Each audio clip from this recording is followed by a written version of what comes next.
చతుషష్ట్యా తంత్రైః సకలమతిసంధాయ భువనం.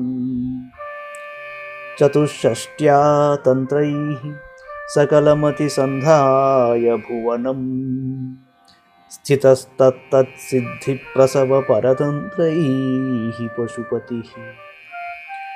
పునస్త్వన్నిర్బంధాదఖిలపురుషార్థైకఘటనా. స్వతంత్రం తే తంత్రం క్షితితలమవాతీతరదిదం. సకల జీవులను పాలించే శివుడు ఆయా సిద్ధులను కలిగించడమే ముఖ్య ప్రయోజనంగా ఉన్న 64 తంత్రాలను ఏర్పరచి భువనాలను మోహపెట్టాడు. లౌకిక సిద్ధులను ఇచ్చే తంత్రాలను నిర్మించాడు గాని మరల నీ వలన కలిగిన నిర్బంధం చేత ప్రధానంగా చతుర్విధ పురుషార్థములనెడు ధర్మార్థ కామమోక్షాలను సిద్ధింపజేసే స్వతంత్రమైన నీ తంత్రాన్ని అంటే శ్రీ విద్యను ఈ భూమిపై అవతరింపజేశాడు. విశ్వమంతయు నిండి ఉన్నది బ్రహ్మమని చెప్పున్నది బ్రహ్మ విద్య అండి. తనను గురించి చెప్పున్నది ఆత్మవిద్య అవుతుంది. ఈ రెంటికి సమన్వయం చూపించేది శ్రీ విద్య.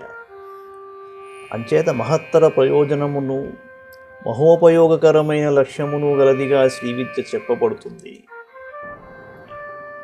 చతుషష్ట్యా తంత్రైః సకలమతిసంధాయ భువనం. చతుషష్ట్యా తంత్రైః సకలమతిసంధాయ భువనం.